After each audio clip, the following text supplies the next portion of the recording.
Akala ko po, nung bata pa ako, ang pinakamagandang trabaho sa buong mundo, maging abogado. Mali po pala ako. Ang pinakamagandang trabaho po pala sa buong mundo ay yung trabaho na kaya mong baguhin ang buhay ng ibang tao. Ako, si Atty. Drew Magduro, ipinagmamalaki ko na magkakasama tayo sa pinakamagandang trabaho, yun ay ang baguhin ang buhay ng ibang tao. Thank you. What if after 5 years, magtatagumpay ka? Paano mo haharapin ang mga challenges na yun? Maraming challenges, maraming problema. May problema ka last year, may problema ka last month, may problema ka last week, may problema ka kahapon, may problema ka ngayon. Maraming darating na problema, pero pagkatapos ng maraming problema, maraming blessings ang darating sa iyo. Sino ba nagsisigil sa bahay? Lalaki o babae? Babae.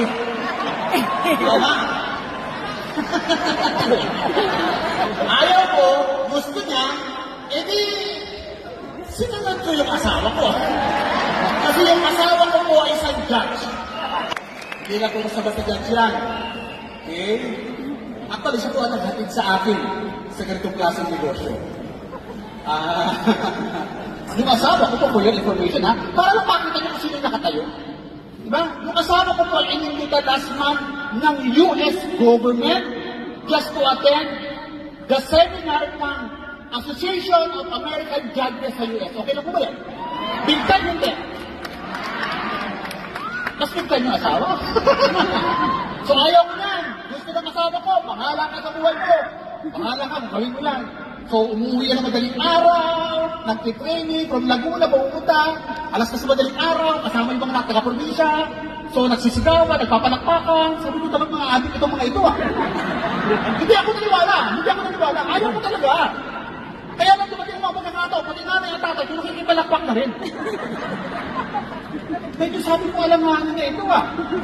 May style siyang ginawa. Inibig ako ng asawa ko. So, tingkas, bumili tayo ng products. Ipagmaneho mo ako, masunurin asawa, tama. Pinagmaneho ko siya. Sabi sa akin, umakyat ka, pera ng credit card mo.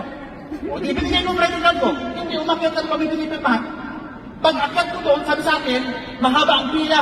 If I were you, makinig ko muna ng seminar. Pag tingin ka niya, maraming tao. Tapos may tinulong ng sindikato at sinulto, yung speaker. Style pala niyo noon. Dumarat na mga lingguan na papaupo sa bandang kita sa harapan at kung napanood ako sa harapan, naintindihan ko na, maganda pala. Sumobra naman, naintindihan ko.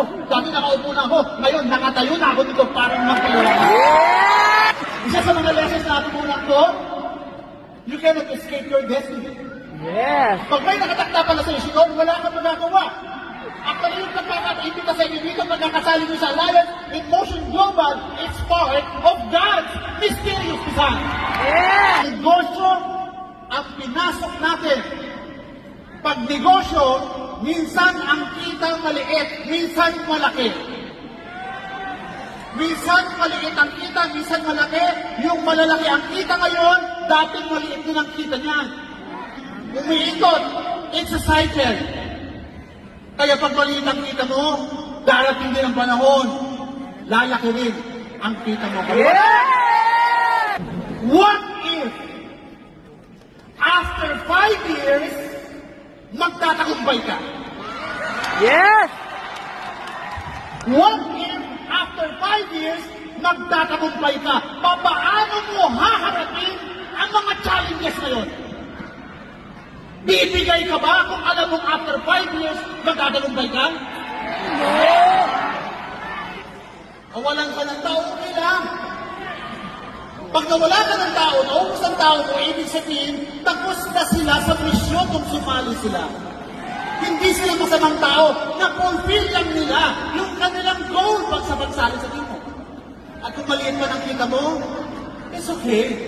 Huwag mong aasamin ang malaking kita o magandang resulta.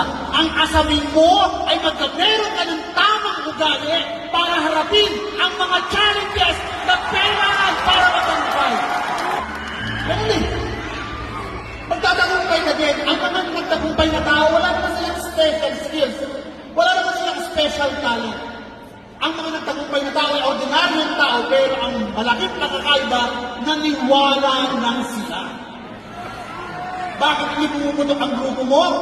Kasi baka hindi ka 100% naniniwala sa kumpanya. Bakit ka nagdududa o sulong? Baka hindi 100% ang iyong paniniwala sa kumpanya.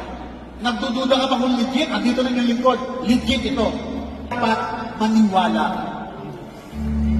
Ang resulta, do not compare your result to others. Yes. Madi-distract ka lang. Tama. Pag nag-compare ka sa result ng ibang tao, ang gawin mo, isuksok mo yung sarili mo. Hataw ka ng hataw, hataw ka ng hataw. Hindi yung titingin lang sa resulta. Kasi pag tumitingin ka, baka hindi ka makagalaw. Tingin ka lang, isuksok mo yung sarili mo. Hataw ka ng hataw, hataw ka ng hataw. Yung tinitingin mo sa harapan, wala na sa harapan. Wala na dito sa tagiliran. Nasaan ang tinitingnan mo? Nasa likod na. Kasi malayo ka na pala ang narating. Yes.